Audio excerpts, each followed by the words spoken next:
titipan dari Ibu Kepala Puskesmas, mohon maaf tidak bisa ikut bersama kami karena hari ini kebetulan vaksin pertama ya, dimulainya vaksin COVID lagi. Jadi beliau kegiatan itu bersama dengan tim vaksin.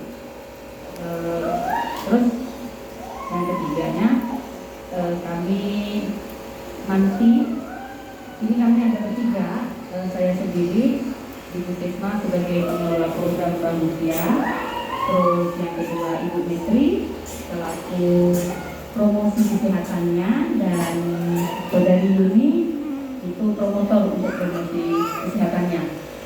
Nah, pada kesempatan ini kami ingin menyampaikan tentang penyakit Flavisia. Ini mungkin hal baru bagi Bapak Ibu. Kenapa sih harus kami ini datang ke sini sosialisasi gitu ya? Perlu diketahui bahwa penyakit ini sebenarnya ada sudah berpuluh-puluh tahun lalu sebenarnya. Seperti penyakit kusta, lepra gitu. Cuma karena beberapa tahun kebelakang, ya sekitar 2019 memang ditemukan di daerah Kalimantan Tengah, ya, sama di Kalbar, tapi di Muara Enim ini tidak ada. Nah, itu terdeteksi satu. Makanya kebetulan penyakit Flavisia ini sering kali menyerang anak-anak, ya, berhubungan dengan kebersihan diri. Makanya kami datang ke sini untuk mensosialisasikan ini supaya ini nanti menjadi tugas kita bersama untuk menjaga kesehatan anak-anak yang ada di panti sini. Nah, terus ini kami juga perlu informasikan bahwa nanti jika ada istilahnya ditemukan di Barito Utara sini satu, mudah-mudahan tidak ada. Karena kalau itu ada, itu menjadi kejadian luar biasa bagi Kabupaten Barito Utara. Khususnya kalau ada di daerah Melayu, otomatis bagi Puskesmas Muara Enim-nya. Nah, itu akan menjadi gerakan cepat secara nasional. Karena kalau ditemukan satu, ya, ternyata ada gejala dan kita temukan ternyata positif. Nah, misalkan anak sekolah SD atau SMP juga lah, anggaplah ditemukan satu sekolah itu akan menjadi pengobatan. Jadi pengobatan massal, pencegahan. Nah, terus kalau misalkan anak itu tinggal di daerah Bangor, otomatis kelurahan Melayu semuanya diberi obat pencegahan. Itu yang menjadi jika ditemukan menjadi kejadian yang luar biasa karena langsung pusat yang langsung bergerak cepat gitu. Itu mungkin gambaran sementara yang dapat kami sampaikan. Jadi nanti mohon apa yang kami sampaikan itu nanti bisa ditindaklanjuti. Kalau misalkan ada anak-anak yang keluar kebetulan ada posyandu remaja, jadi nanti pada kesempatan itu anak memeriksa masing-masing. Jika nanti ditemukan gejala yang seperti disampaikan oleh nanti Bu Menteri, bisa dilaporkan lalu menindaklanjuti ke tempat kami, dan kami akan bagaimana caranya supaya nanti diperiksa oleh dokter.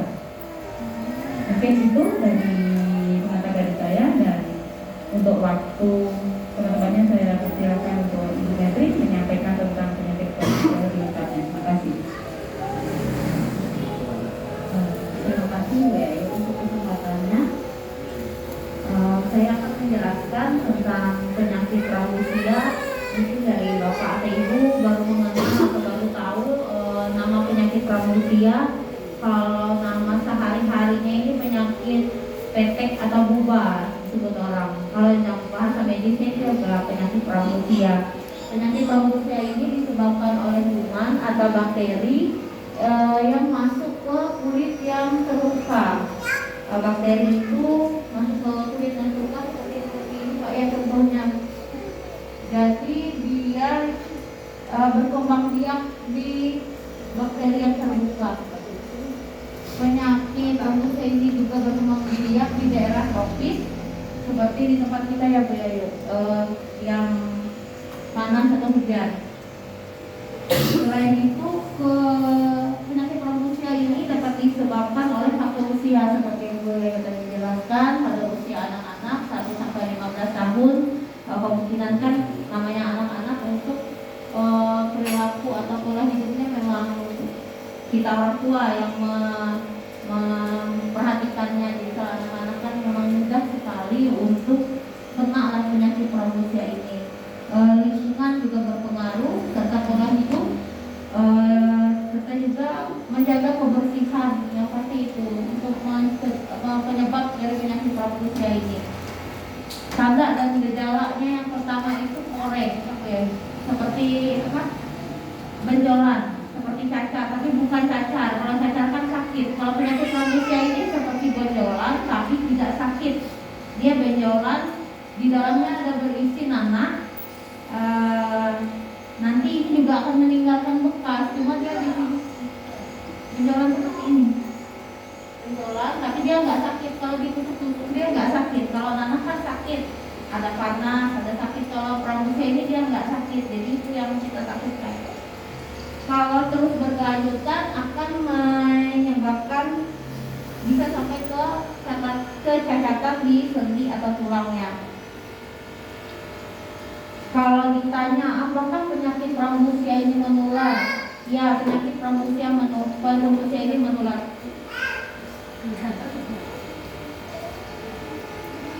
Penyakit pramusia menular karena ada kuman atau bakteri. Jika kuman atau bakteri ini tersentuh atau kena orang lain yang juga kulitnya terluka atau ada luka terbuka, maka dengan mudahnya penyakit ini menular melalui cairan yang ada di permukaan luka itu.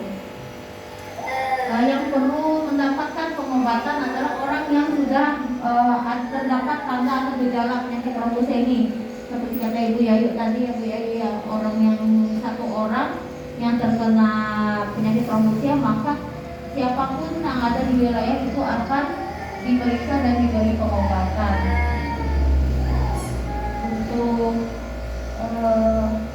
pencegahannya seperti yang saya katakan tadi, pola hidup sehat, perilaku hidup bersih dan sehat itu yang terutama, seperti mandi atau menjaga kebersihan diri atau menjaga kebersihan pakaian dan lingkungan, itu cara pencegahannya.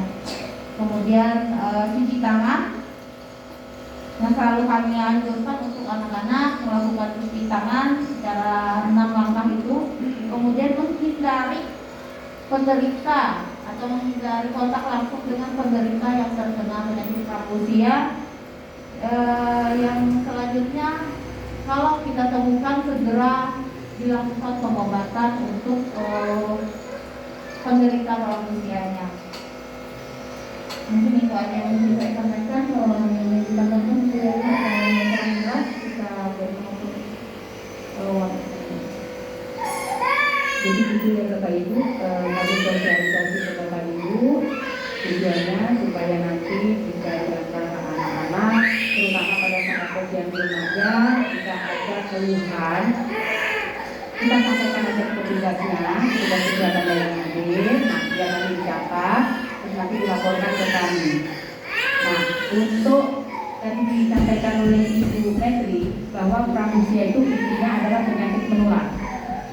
Penyakit menular seperti kusta, ya, penyakit menular. Nah, terus ini biasanya diderita oleh anak-anak. Cuma bedanya ya antara kusta sama pramusia itu mudah sekali. Kalau kusta itu mirip dengan panu, bercak putih, tetapi kustanya itu mati rasa, ya. Kusta, panu, pramusia sama-sama penyakit kulit, sama-sama dalam artian ya penular lah. Kalau panu kan menularnya mungkin ya bisa cepat diatasi, ya. Kita sambil dibek aja nggak apa-apa. Jadi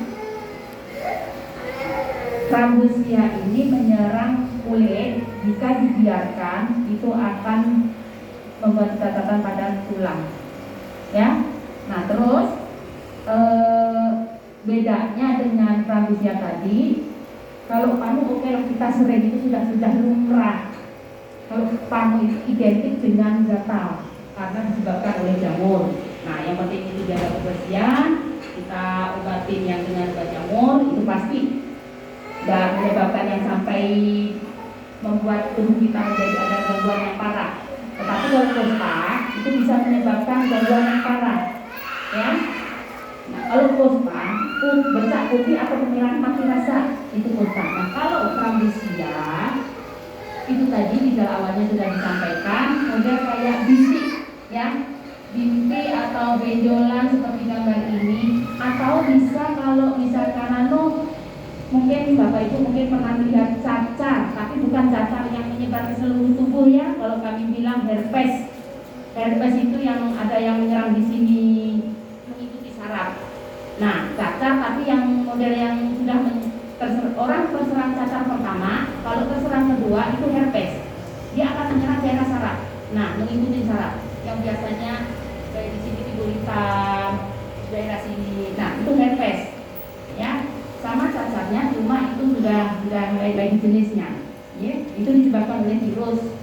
Itu nggak apa-apa, yang dalam artian nggak apa-apa tuh tanpa obat antibiotik itu bisa diobatin. Tetapi kalau prambusia karena dia bakteri, ya, itu memerlukan obat antibiotik. Ya, sama seperti penyakit menular lainnya paru-paru TBC, nah itu juga harus pakai antibiotik yang tepat. Nah, jadi prambusia ini hampir mirip kayak itu tadi yang kami bilang cacar herpes, cacar yang mengikuti aliran saraf lah.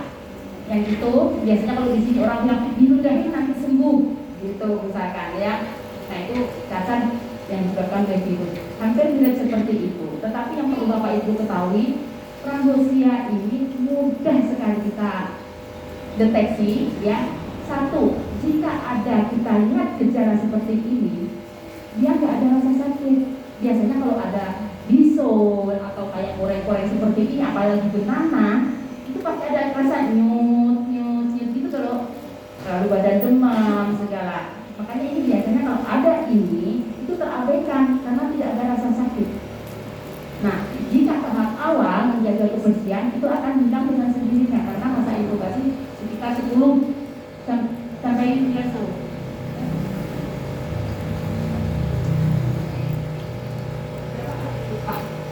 Untuk masa inkubasinya ini 10 sampai 21 hari.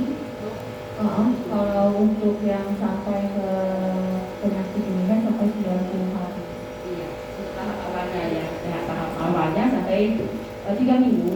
Nah, untuk yang tahap lanjutannya yang sudah parah kayak banana atau apa itu 90 hari atau 3 bulan. Ya, jadi kalau kita sudah ada model kayak koreng, kita lebih baik anak-anak harus segera mencegah dengan merawatnya lah, dalam artian merawat dengan baik, dia akan sembuh. Tetapi kalau memang dia itu prambusia, dia akan nongol lagi, gitu Nas. Ada muncul lagi kambuhan. Nah, dan memang benar-benar nanti dia tidak rasa sakit. Koreng itu tidak akan terasa sakit, nggak kayak sakit benjolan atau abses atau luka-luka yang lain. Itu bedanya ya. Jadi prambusia itu seperti ini gambarnya, tetapi dia tidak sakit. Korengnya itu tidak sakit. Nah terus jika benana kayak gitu, biasanya kalau kita nanam mungkin lalat kan hanya 1-2 mungkin. Tapi kalau sudah benana banget, itu lalat juga akan suka. Jadi banyak lalat di situ. Tapi anak tidak merasa sakit. Anak tidak merasa sakit, tapi lalat banyak. Karena ini mempunyai bau yang khas. Ya. Nah terus untuk pencegahannya tadi sudah disampaikan oleh Ibu Menteri. Salah satu pencegahannya adalah kebersihan diri, EHBS. Harapan kami dari Puskesmas kita bekerja sama untuk menjaga kesehatan itu tadi, supaya nanti tidak ada lah ditemukan prambusia itu di lingkungan kita, di sekitar kita, terutama di panti sini. Nah terus lagi kalau misalkan ya tindakannya, kalau misalkan ternyata nanti ada laporan dari anak-anak di panti asuhan di sini, penghuni di sini, kalau sudah lapor ke kami, itu akan diperiksa oleh dokter. Nah kalau memang kami mencurigai, kami akan ambil darahnya untuk dicek di lab. Nah disitulah yang memastikan apakah memang benar-benar ini prambusia atau tidak, gitu. Jadi aman aja untuk dalam artian untuk anak-anak di sini. Jika memang ada keluhan, silakan nanti dilaporkan supaya cepat tertangani. Intinya itu tadi, orang yang tidak sakit, walaupun dia bernama ini dia tidak sakit dan itu kambuhan. Kalau pertama awal-awal sembuh, balik lagi, sembuh, balik lagi, terus dibiarkan lama-lama seperti ini dan akhirnya akan membuat catatan. Ini catatan